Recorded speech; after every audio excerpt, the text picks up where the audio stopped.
Сайн байцгаана эрхэм үзэгчдээ.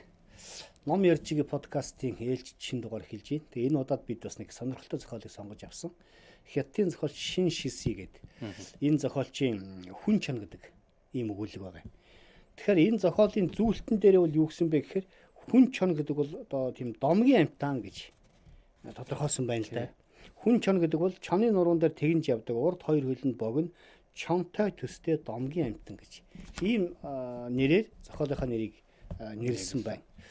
Тэгэд энэ Шин Шиси гэдэг зохиолч бол хятад үндэстэн ийм зохиолч, хятадын хүүхдийн зохиолч, ялангуяа хүүхдэд зориулсан амьтдын тухай зохиол бүтээлүүд нэлээд олонний төрөвсөн ийм алдартай зохиолч юм байна лээ. Тэгээ энэ зохиолчийн чоны мөрөөдөл гэдэг ар маань монгол хэлээр хэвлэгдэж орчуулгадсан хэвлэгдэж байсан гэсэн юм мэдээлэл байна. За тэгээд энэ хүн чанга гэдэг зохиолыг ер нь бол бид нар энэ зохиол бол нэг 5 6 хуудас зохиол юм а ер нь. Тэгэхээр энэ зохиолыг бүрэн ихээр нь одоо уншиж өгөхөр бол нэвтрүүлгийн цаг хүрэлцэхгүй. Тэгэхээр тодорхой хэсгээс нь уншиж өгнө бид нар уншиж өгөөд энэ зохиолыг эргэн тойрон одоо ярина. Тэгэхдээ энэ зохиолыг ярихын өмнө бас одоо сонирхуулах үүднээс энэ зохиол дээр юу гардаг вэ гэхээр чоны арга зал, чоны одоо тэр тийм ээ эр зориг, чоны үнэнч одоо амьтны одоо сэтгэл гэж байх уу? Эсвэл амьтны тэр үнэнч чанар тийм ээ? Энийний тухай өгүүлж байгаа юм. Тэгэхээр Монголын одоо анчтын ярьсан маш олон аман хууч яриан дунд бол чоны одоо арга зал, тэр үнэнч чанарын тухай бол гайхалтай тийм бүр уйрам гоё түүхүүд маш олон байдаг. Тэгээ энэс сэтгүүлсэн бас зохиолууд ч гэсэн олон бий. За тухайлах юм бол одоо миний нэг уншижсэн хоёр ч одоо юу байна? Аман анчтын аман хууч. Нэг удаа ингээд анч дурандчихсэн чинь нэг чон юм зууцсан явсан гинэ. Амандаа юм зуучихсан ингээд засан талд застай бүр талд шогшиж явахт нь тэр чоныг буудаад гацсан чинь чаныг авалчжээ. Тэгээ очисон чинь хажуухын талд нь хуучин муу эсхий гутлаас хүний эсхий гутал. Тэгээ энэ эсхий гутал дотор юу байдаг юм бол гэсэн чинь тэр дотор нэг гүлгэнүүд чоны бэлтгэрнүүд янж исэн. Тэр хөөрхи тэр чон их чон бэлтгэрнүүдээ хүний одоо хуучин эсхий гутал дотор хийгээд зуугаад зөөгөө явж исэн. Тухай. Ийм өрөвдөн түүх байдаг.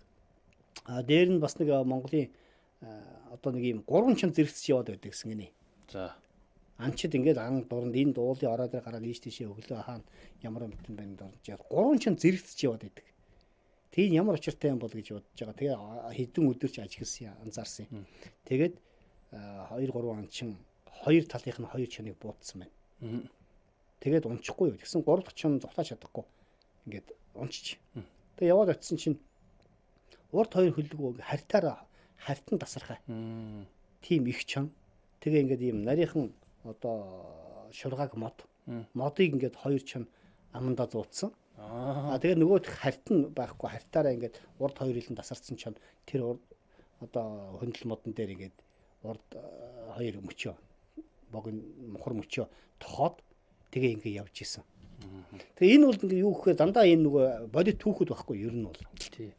Тэгээ энийг би яагаад яриад байна гэхээр энэ зохиол бол яг ийм бас чоны арга зал, чоны одоо тэр нэг үнэнч зан чанарын тухай юм. Тэгээд яагаад энэ одоо амьдрал дээр анчтын үдсэн харсан бодит түүх уран зохиол хоёрын хооронд юугаар ялгаа байдаг юм бэ? Яаж энэ бодит түүхээс сэтэл аваад энийг уран зохиол болгодог юм бэ гэдгийг өөрөө сонирхолтой байна. чон гэхээр манай нутагч гэсэн байнга яриа штэ хиймортай амтан. Тэгээ намайг баг байхад манай нутгийн хүмүүс ярьдаг юм а. Яг манай нутгийн аялагаар ярих юм бол өргөний чон өмнөөс нь асхны чон ардаас нь гэд. Тэр нь юу вэ гэхээр өглөөний чон яг урдаас нь шүүрдэг байна хонь малыг. Ороо үдшийн чон араас нь шүүрдэг гэд. Тийм нэг хэллэг байдаг юм. Тэр гинт санаанд бууж байна. За тэгээ чамд ч гэсэн бодвол одоо юу гэдгийг энэ чоны эр зориг арга ухаан үнэн чанар гэдэг юмыг би айгүй хүнлээд байгаа байхгүй чоны. Ямар ч юмтанд арга ухаан би амьдрах амьд үлдэх арга ухаанууд бий. Тэгэхээр чоны тэр нэг үнэнч чанар. Одоо намдахгүй нөгөө хөгшин чон үлсэн дотор чинь бол тэр нөгөө нэг хөгшин чон чинь тэр гिचий чоноо өөрийн болгож өөрийнхөө одоо гिचий чонд болгохын тулд Дулаан хааны хөвч нь олон чонтой арьсаа хүлэлцэж явж иж өөрийн болгож байгаа. Өөрийн болгоод насан туршаа тэр хоёр чон салахгүй байсаар хагаад хамгийн сүүлд нийтийг хамарсан тэр их том ов хоморгоноос тэр хоёр хөвшин чонд үлдчихэж байгаа. Тэгээд хоёр ууланд үлдсэн бие биенийгээ хариулаад өвгөө би бай шүү, минь шүү. Чи дажгүй юу гэж хүний хэлээр бол тэгж бие биенийгээ одоо дуу өгч тийм ээ бие биендээ эсмэнд үлдснээ дамжуулж илаа гэсэн нэг юм байдаг. Тэгээ энд юу харагдаад тэгэхээр чон эр зөрөгтэй ухаантай гэхээс гадна чоны тэр үнж чанар. Одоо амьтанд сэтгэл гэж ярьж арай болохгүй байна. Харин. Тэгэхээр тэр амьтны бол үнж чанарын тухай бол үлгэр домог болсон ийм олон сайхан түүхүүд байдаг. Тэгээ яг тийм түүхийн тухай зохиол юм а энэ хүн чон гэдэг бол. За ямар ч зүйл зохиолынхаа тодорхой хэсгээс нь эхлээд уншаад өгье. Хүн чон. Булан ууланд хүн чон үзэгдсэн гэлцэн. Тосхны шууданч Кан Ланшуй анх олж харсан юмсан ш. Түүний ярьснаар тэр өдөр тэр булан уулын тосхны захиргаанд илгээмж хүргээд оройн баг зэрэг хатуу юм амсаж тосхны захирагчийн өгсөн гахаан махыг бариад сар гарсан хойно уулын живээр уруудж явжээ. Замынхаа талд ороогүй явтал гинт архан талд нь эсгэрэг чимээ гарч эргэж харвал замын хажууд хоёр хос ногоон гэрэл аниулцж байв. Даруй гарч хэдингээд усгал биерхүү чон төр муутай хүн чоныг нуруунд дээрээ тэгнүүлэн айсвид айц цоцсондоо гахаан махан алдаж тэнхээ мэдэн зогтжээ. Өнхөлг нь хагарахт өгсөн Кан Ланшуй гахаан махтай явсан нь ёстой аз болсон юм. Үгүй бол чонын орон хоол болохгүй юу? Хүн чонын орон хоол болохгүй юу? Хүн чоныг дийлдэг амтан гэж би лав дуулаагүй.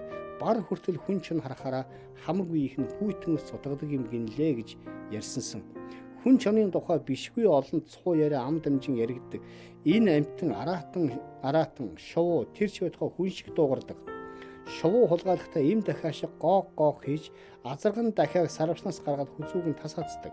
Няраа хүүхчиг цорхрон уйлж хээр яваа малчны сонрыг татан сүргээс нь холдуулж байгаад хонь ямаанаас нь барьдаг. Тугал барьж идээд арсыг нөмөрч тугал шиг аяглан үнэний дэлгэн хөхдөг.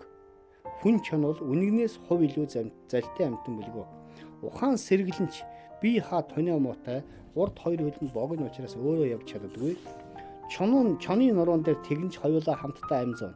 Чон хүн чоныг нуруунд дээрээ тэгнүүлэн нэгэн цогц болж эрдэмтний чадал арга ухаан хослоод хүн чон юу сэтгэн чон түүнийг нь гүйцэлдүүлнэ. Иймээс анчид хүртэл арга ухаан дийлдэхгүй хүн чон гэж ярилцдаг байлаа. Булан уул угаасаа чон ихтэй. Мангуаннон гацааны анчин боо нүндийн 3 сарын өмнө ууланд хавх тавьж 2 хоногийн дараа ирэхтэл хар үстэй 2 сарууд зоогдон үлдэж хавхыг нь химгчин хайсан байжээ. Сарвал баг 3 ямх урт нохооныхтой төсдөж хумсан нохооныхоос хавьгүй хурц хавх нэлдээ цуснд бялтсан байв. Сарвууг салгаж яваад туршлагатай анчтад үзүүлж шинжүүлбэл бүгд чонын сарвуу гэжээ. Хавханд орсон чон ам мутрахын тулд сарвуугаан тас хацах тэнхээтэй гэлцэн өөр амтан ингэж зүрхлэхгүй хувь зяатаагаан эвдэрч хүч тэмцэлгүй бууж өгдөгөө. Харин булан уул хүн чонтой гэдэгт би итгэхгүй байлаа. Хүмүүс хүн чон хоёрыг хамтдаа явдаг гэж ярилцдагч үгийн талай, үгийн далай тол бичгийн ан амтны бүлэгт хүн чон болвоос галт шувуу цэлийн луутай адил үлгэрийн амтан бөгөөд энэ амтныг хинч нүдээр үзээгүй гэж бичжээ.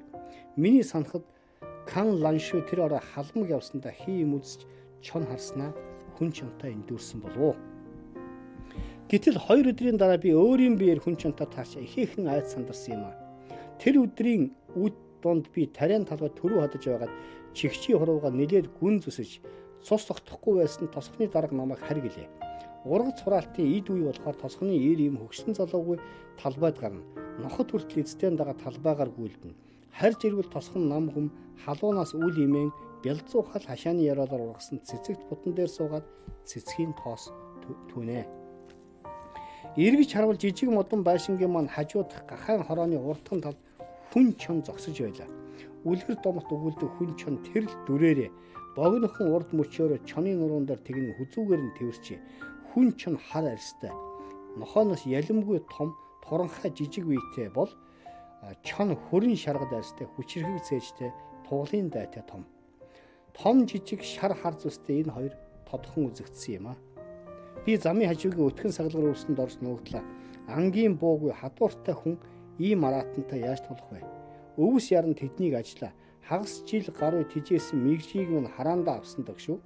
Урт хилээ унжуулж гахаа мах эдэн хэмээн шүүсэн асгарч байв. Манайх улсаар хэлсэн бат бөх хороотой хашааны дотор талаар хідэн босоо хүний одоо хэрийн өндөртэй 100 настын бутсоо гургасан тул мэгжтэй төдийл санаа зовсонгүй. 100 настын бут 2 ямх хэртэй урттай битүү өргөстэй. Тэр нь хортой хатгуулбал тэсхийн аргагүй өвдөж арьс өрөвсөн идээлдэг тул төмөр торноос ч хавьгүй аюултай байд. Гахаан хулсан хороо маань ямартайч тийм амархан нураад унчихгүй учраас мэгж хороон дотроо тайван амгалан байдаг. Мэгж маань хар арьстай хүн чон шаргал зүстэй чон хоёрыг хашааны завсраар олж харсан ч айж мэгдсэндээ хадарч хашгирсангүй. Шаргал чон хар чон хоёр бол 2 метрийн өндөртэй 100 настын бутаар аасны тор шиг өвч бүрхэгдсэн гахаан хорооны ойр эргэлдэн. Шаргал чоны нүд манаран гөлөөгөөд твчж ядсан буй болтой. Боли энд дими эргэж юугаа хийх вэ? Гахаан хороог эвдэхэд бэрх юм. Гахаан мах идэх гэсэн биш 100 настын өргөсөнд хатгуулхан дутажтэй гих шиг тосхны захын битүү хулстай жалга өөсөртөн.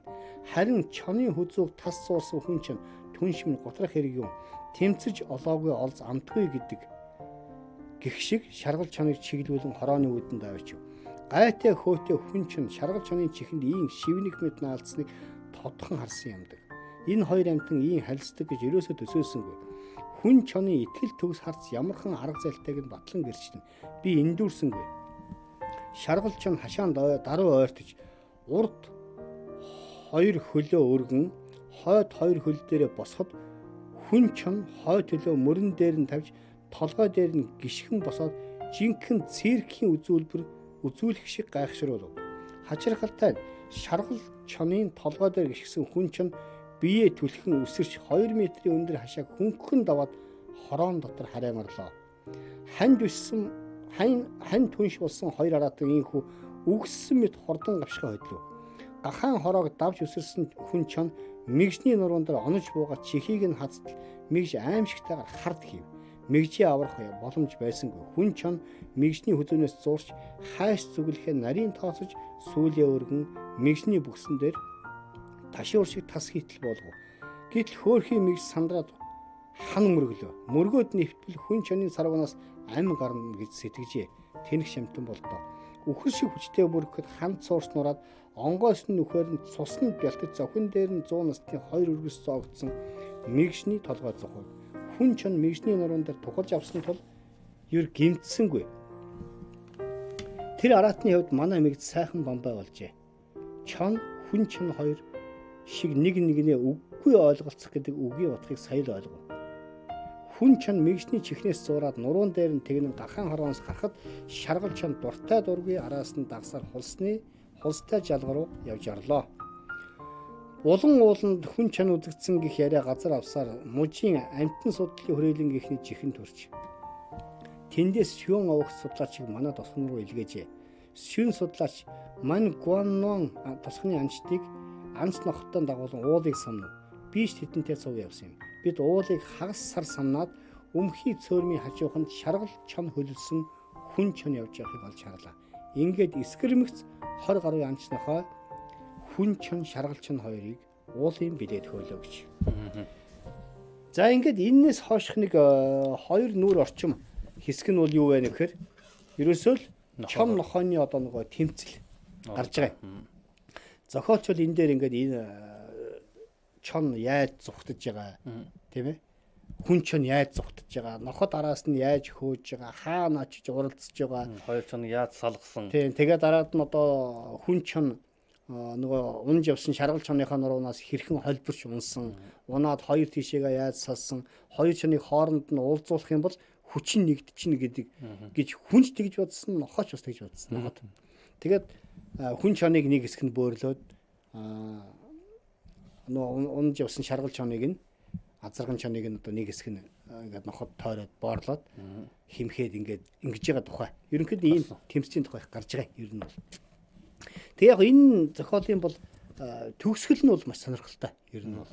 Яагаад вэ гэхээр бодит амьдрал дээр ерөнхийд нь ийм түүх, домог, болсон явдлууд маш олон байдгаа гэдгийг бид нар түрүү ярьж ирсэн тий.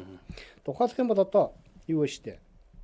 Чи тэр юу өнссөн баг тий нөгөө манай Монголын зохиол Ширчин гэдэг зохиолчийн Тэмээ унсан чон. Энэ зохиолыг би яаж мэднэ гэхээр манай хичээлийн сурах бичгт орсон зохиол.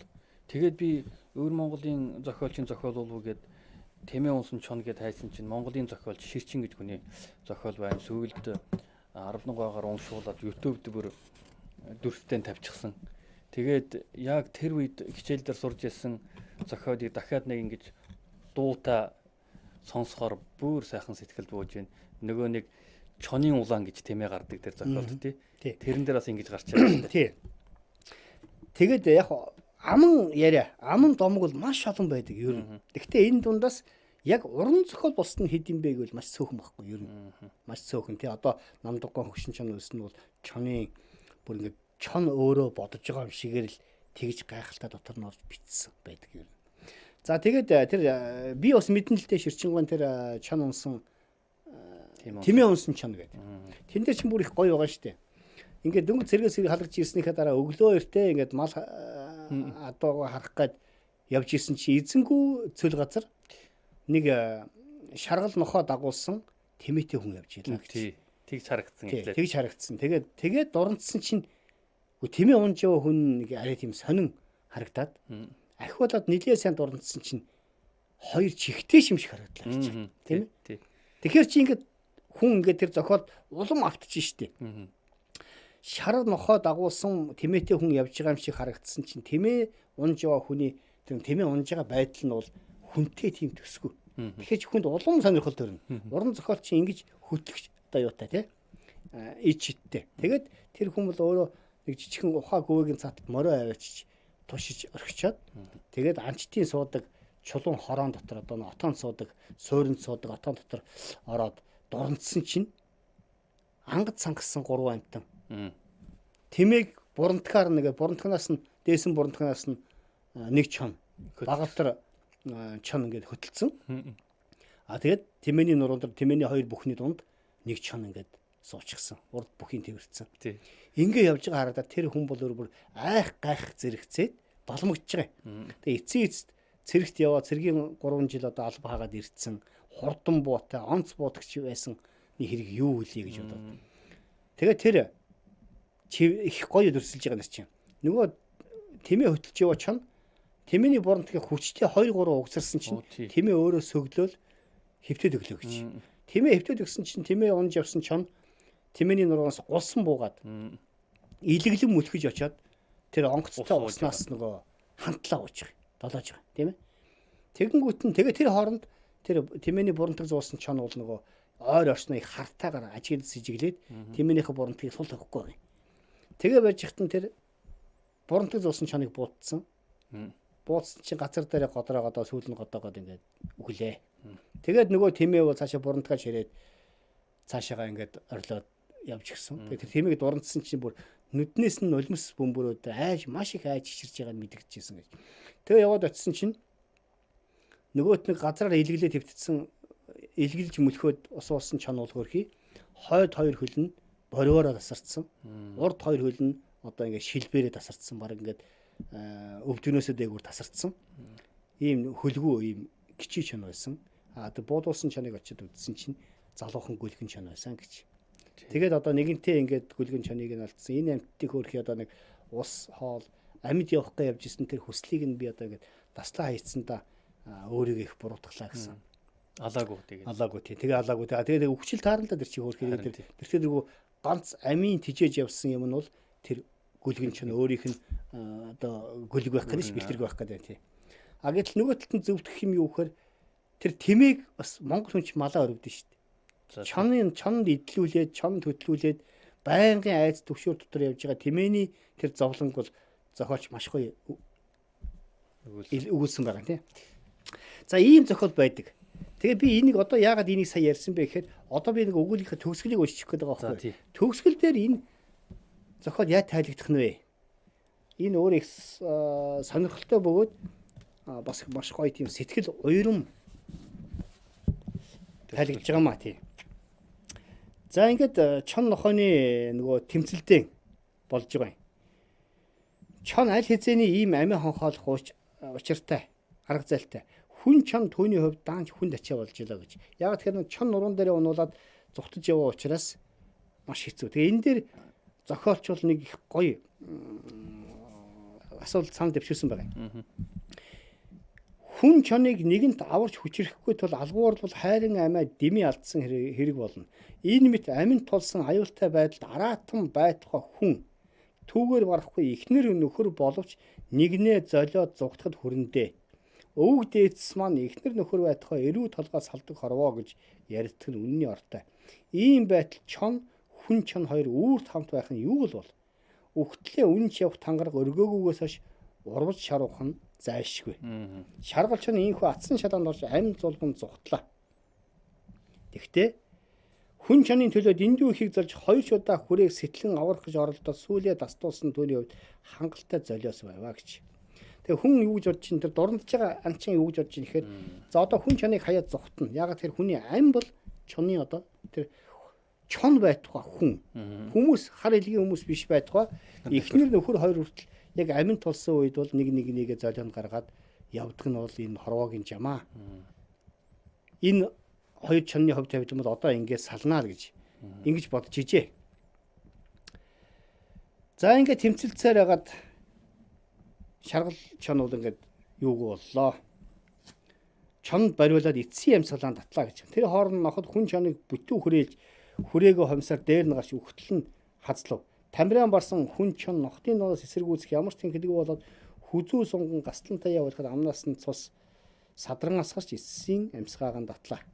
Гэтэл илсэн манханд хүрсэн шаргал чон энэ дуунаар аянган нэргүүлсэн мэт зог тусч хариу улаад гинтхэн эргээд гүйчихлээ. Мөнч молгоо амтын юм да. Алаг нохоо амдаж өгөө шаргал чоны нэг нүдийг нь бүлтэртэл самардлаа. Сүүлгүй усны дээр ахаад нэгш нүдгүү оцров. Гаслан гиншивч өөрийгөө омартав хүн чон руу зүтгэлээ.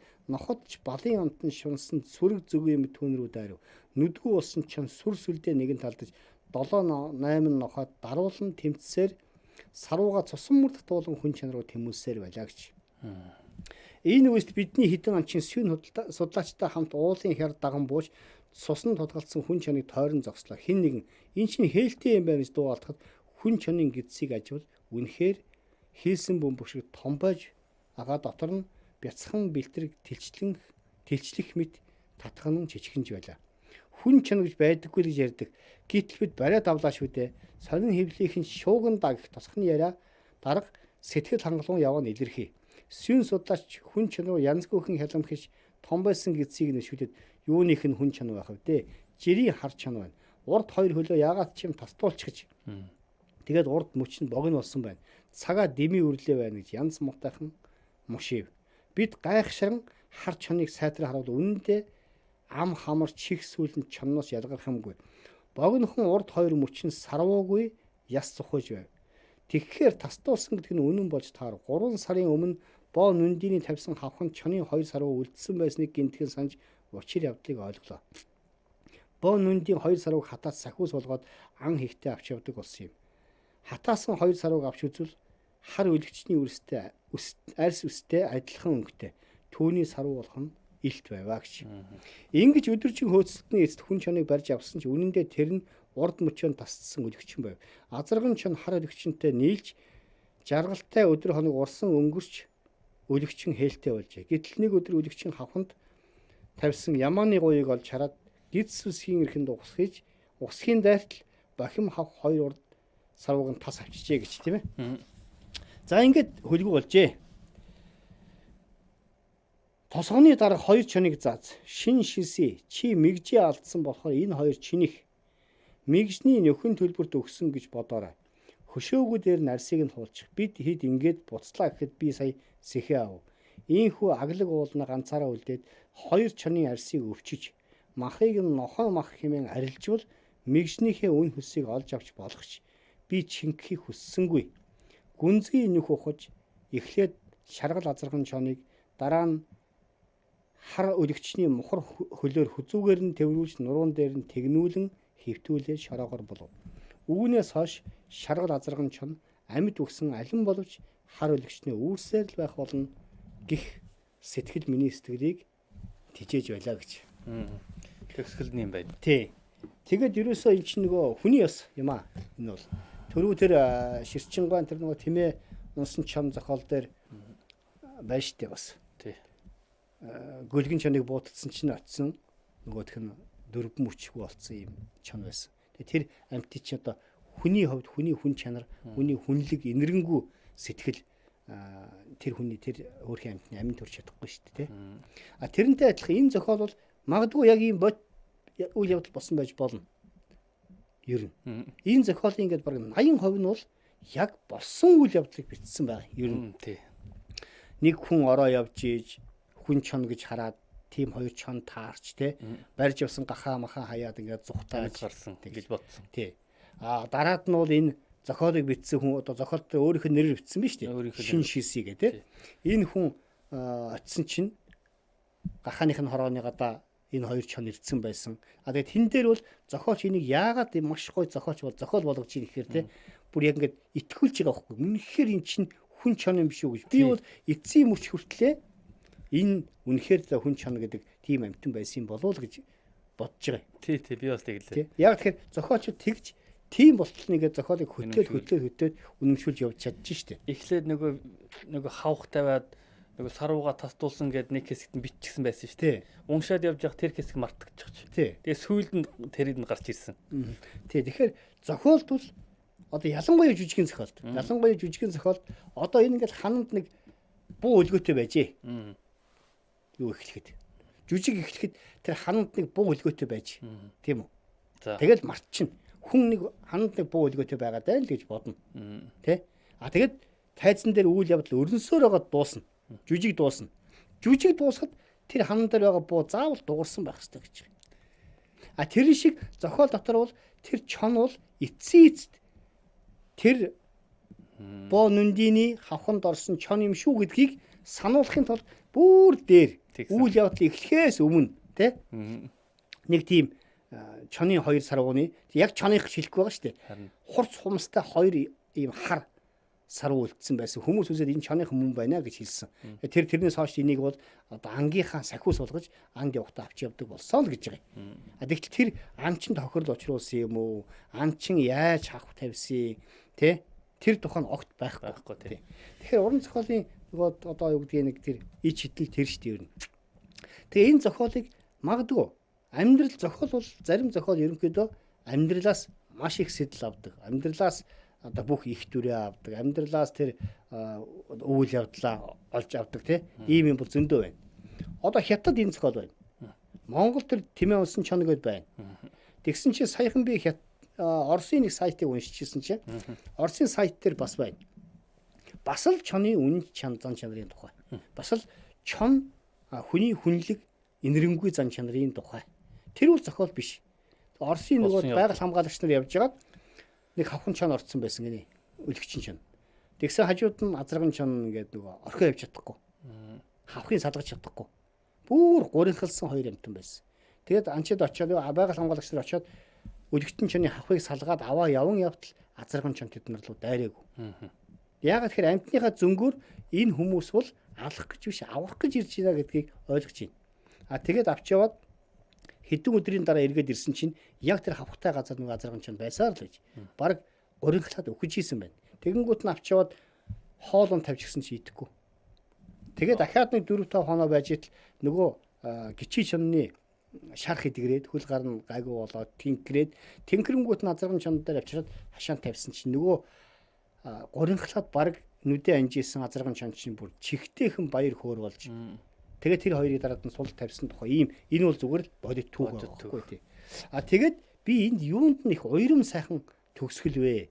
Энэ яагаад энэ уран зохиол ийм их сайхан уйрам яаж уран зохиол болгодог вэ гэдэг талаас нь ярих гэдэг нь тэр юм өгөхөр бүгдийг мөнгөөр хэмжиж болохгүй. Бүгдийг гар сохрол эсвэл бүгдийг олз ашигаар хэмжиж болохгүй тий. Уг нь бол ингэж штэ. Шин шиси чи гахаага мэгжээ алдсан. Чиний мэгжийг энэ хоёр чон идсэн. Тэгэхээр чи одоо энэ хоёр чон бол чиний одоо мэгжний шин төлбөр болгоё. Чи энийг ингээд хөшөөгөө байгаа дээр нь халуун дээр нь хуулаад аваа. Арсын зар. А тэгтэл бодож штэ мань хүн. Энийг ингэж арсын хуулаад арсны хэрэгтэй нэгд. Тодорхой хэмжээгээр зарна. Тэгээд Махын бол нохооны мах гэж зарчхад нохооны мах бол ялгаахгүй гахааны махтай адилхан л хүнс. Хятад хүмүүсийн хувьд. Тэ? Ингээд зарчхад би мэгжнийхаа үнийг олоод авч болох юм а гэж. Гэхдээ би тэгсэнгүй.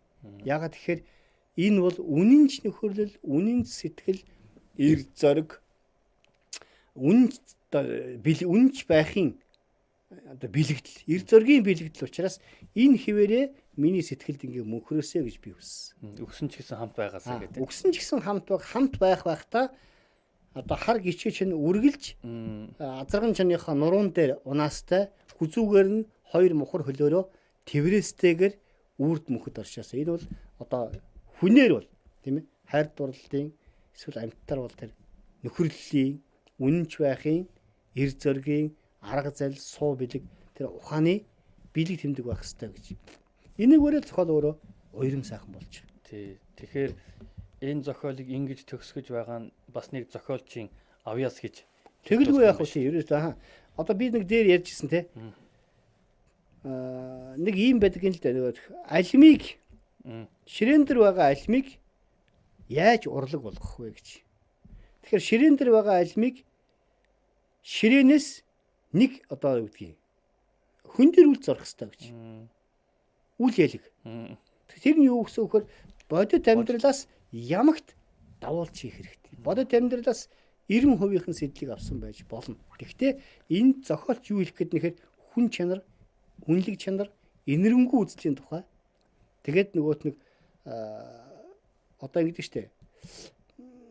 Тийм бахархмаар дайсан энэ гэж ярьдаг штэ яагаад те. Одоо ингэ бахадмаар биширмээр тийм үнэнч дайсан байлаа. Эсвэл биширмээр тийм хатан зоригтой дайсан байлаа гэж. Энийг л ерөнхийдөө тунхаглаж байгаа байхгүй. Одоо дэх үе одоо Чингис хаан каноны дээр энэ дэр байдаг шүү дээ. Энэ бол үнэхээр одоо юу гэдэг үнэхээр эрд зөрөгтэй миний эсрэг болсон эрд зөрөгтэй дайсан байлаа. Тэмүүжин. Тэгээд Эсвэгийн хүүдээ Тэмүүжин гэж нэр өгсөн. Тэгтэл бас тэр юу байдаг ш нөгөө ер нь тэр бити айгу олон түүхүүд би ер нь бол тийм. За тэгээ энэ яг энэ зохиолын тухайд энэ зохиол ийм учиртай зохиол энэ зохиол гэж ярихаас илүүгээр амьдрал дээр ийм олон түүхүүд байдаг. Олон одоо аман яриа байдаг, аман домог байдаг. Оросын одоо нутагт ийм явдал болж исэн байна. Монгол нутагт бол чонтой холбоотой маш олон аман домог яриа би, чонтой холбоотой маш олон зохиолууд би тэр болгон дээр нэг л юм төрсдөгдөд байгаа шүү. Чоны үнэн чанар. Эрг зориг, арга зал тий. Тэгтэл хятадын уран зохиол бас энэ тухай ингээд дэлгэрэнгүй бичсэн байна. Гэтэ энийг юутай холбосон гэхээр домог зүйтэй холбогдож байгаа байхгүй. Тий. Зүгээр нэг хууч яриаг нэг хүн дурсамжаа ярьж байгаа биш. Энийг домог зүй ард түмний дунд байдаг тэр домогтой сүлснээрээ илүү үнэмшилтэй бөгөөд илүү сонирхолтой болж байгаа. Тэгэхээр төгсгөл нь өөрөө илүү тийм уйрам гоё романтик болж байгаа. Үнэмшээд бүр мужаас судлаач хүртэл ирчихсэн байж тээ. Нэрээ хүн чон байна уу гэд. Байна уу гэж тий. Нэрээ байх юм бил. Одоо монголчуудын хувьд шүү дээ. Алмас гэдэг юм байсан. Гэт ингээл яриад шүү дээ.